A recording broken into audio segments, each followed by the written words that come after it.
朋友们好，我是石头。今天我们再次来到了白云山，一路跟着这条土路开车上来的，挺不好走的，弯弯曲曲。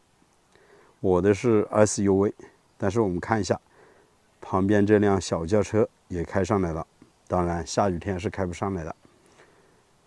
这里面有一栋房子是北京的一个大哥住下来的，20年，1万块钱的租金。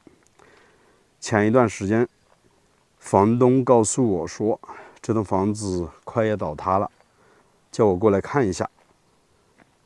北京的大哥过来一趟，1000多公里，太远了，不容易啊，所以我就代替他来看一下这栋房子到底情况怎么样。北京的这位大哥比我年长2岁，42岁的年纪，他说小孩还小，想等几年再来装修这栋房子，所以说房子租下来之后，一直是闲置在这边，连瓦片也没换的，很担心房子会倒塌。实际上这边是可以开车进去的，但是我们还是把车停在路口。这边距离房子大概有150米左右，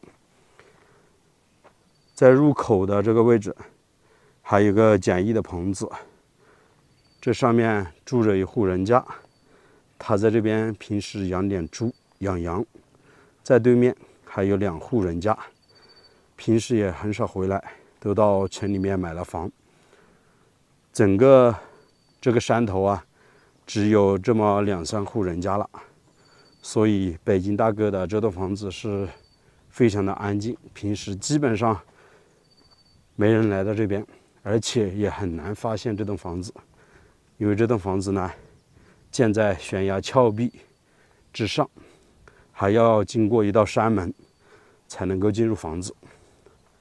大家应该都有印象了吧？走到前面我们就可以看到这栋房子了。我的朋友啊还是在这边飞无人机，我就进去拍摄。今天我们总共是来了5个人。这边地形还是比较高的，所以要注意上面的一些崖壁，还有旁边的一些大树。无人机啊，千万别碰到这些树枝了。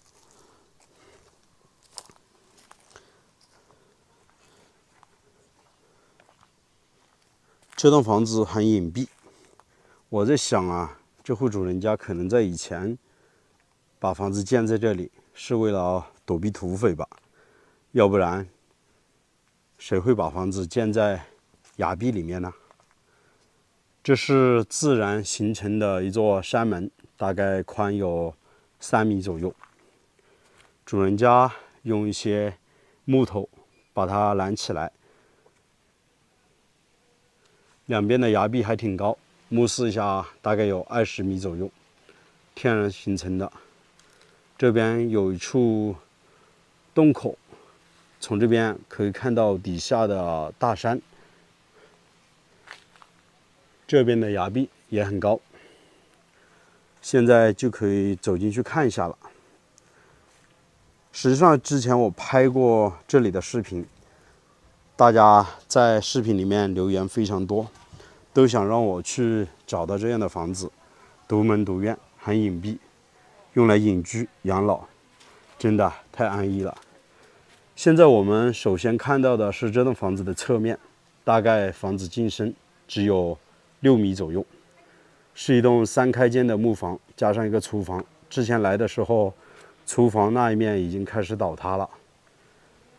房子没多高，大概也就4米多，通水通电，那边有从外面拉过来的电线，还有电表。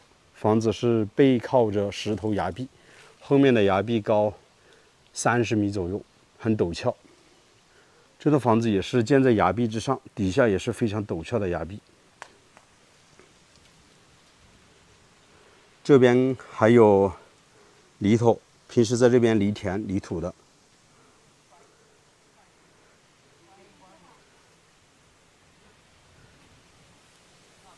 第一次和北京大哥过来看的时候，他太震撼了，他说在视频里面，没有现场看那么美。他说真的想不到这个地方犹如一处世外桃源，太安静了。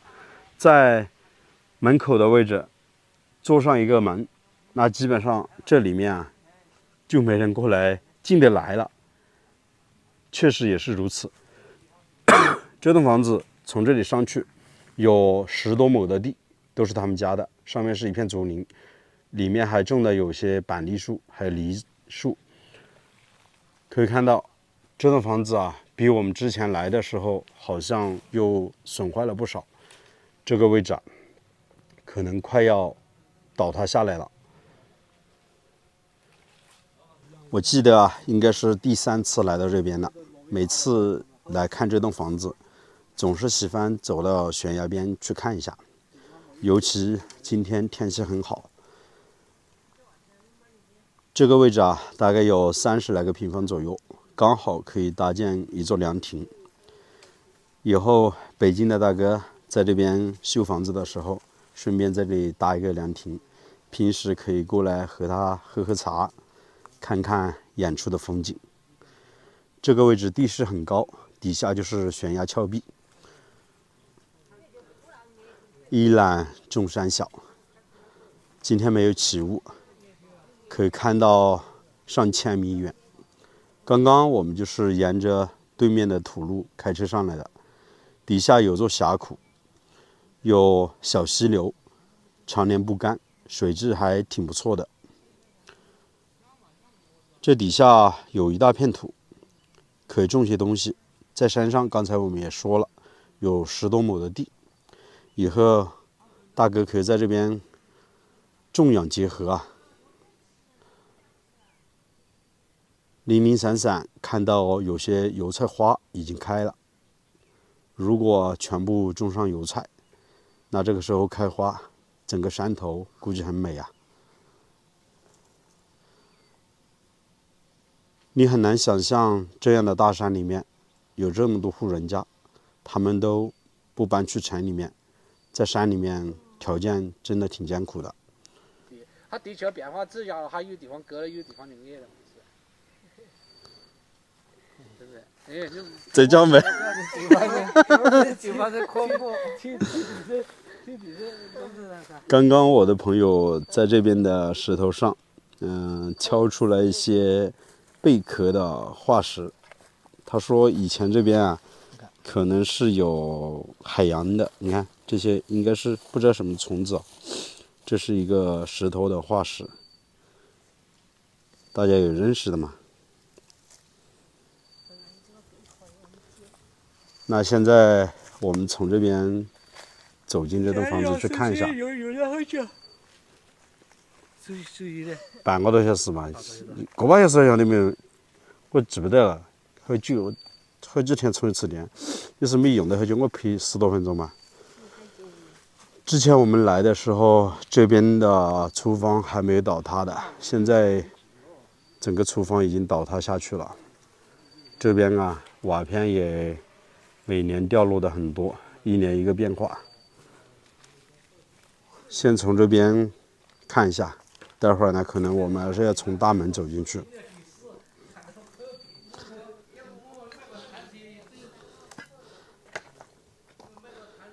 这边有灶台的，以前他们家的厨房就在这块，这块大概有40来个平方左右。后期装修的过程当中，这边可以给它建起来，以后做厨房。这边以前也是装了木地板，但是上面淋雨下来，这些木地板全部都坏掉了，挺可惜的。这边还有柜子，上面的楼枕全部都烂掉了，都是下雨天啊，长时间被雨水给浸泡，这些柱头都坏了。我们踩在这些楼板上面还是要注意一些，乱七八糟。这边还有 VCD 的那个机子，大家有认识的吧？以前我记得我们小的时候啊，就拿着这些看电影呢。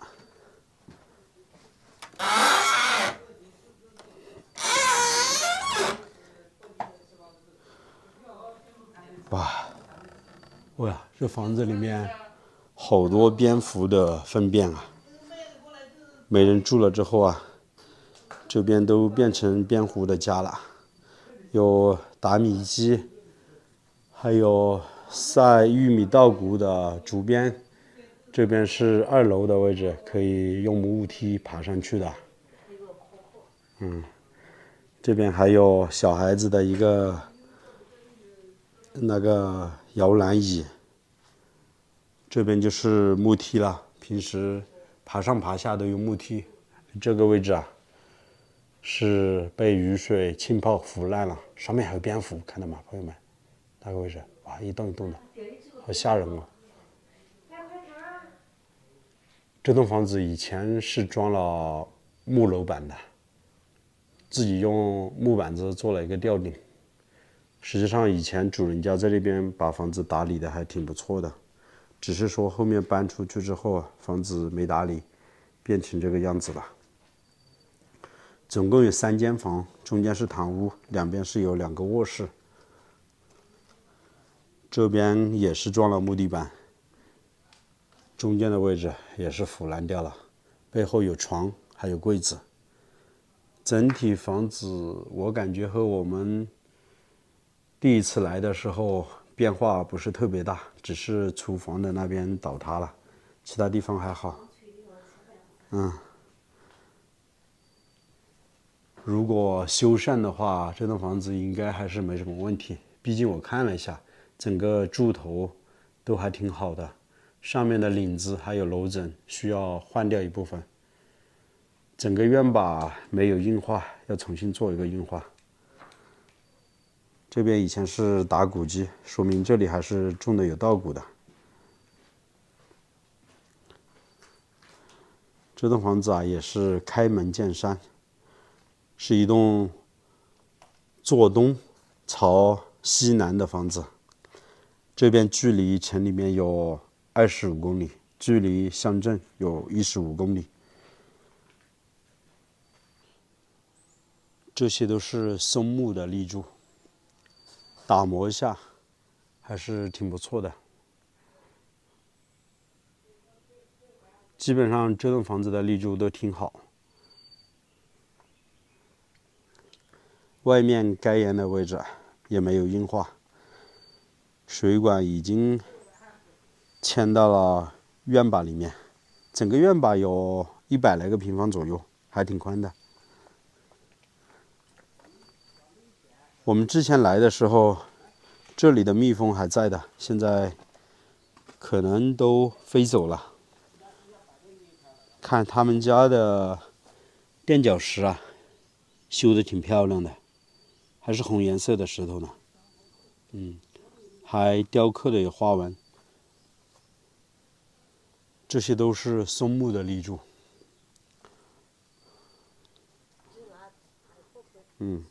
房子的右手边也有一小块空地，也就是刚刚入口的这个位置，可以把它修出来，在这边可以做一个偏房，也可以做厨房，那边可以做一个茶室。当然，好好的规划一下，这栋房子还是挺不错的。毕竟北京的大哥租下了之后，好多人都说20年才1万块钱，叫我再去找这样的房子，也想租一栋。房子的背后靠山体的位置还有4-5米的距离，这里啊也可以搭建一个小小的偏房出来，就像我们在河边改造的那栋房子，把背后用石头也做基础，然后用砖来砌，做卫生间，还挺不错。当然，这栋房子如果把它改造出来的话，估计也要不少钱呢。哦，对，我的朋友说，上面的树根已经沿着石头缝长到石头缝里面去了，好粗壮。树倒是没有多大，但是它的根啊，真的生命力特别的顽强。朋友们啊，要是你愿意花1万块钱在这边租下一栋房子，隐居养老吗？欢迎大家视频里面留言。这期的视频就为大家分享到这里，我们下期视频再见了，拜拜。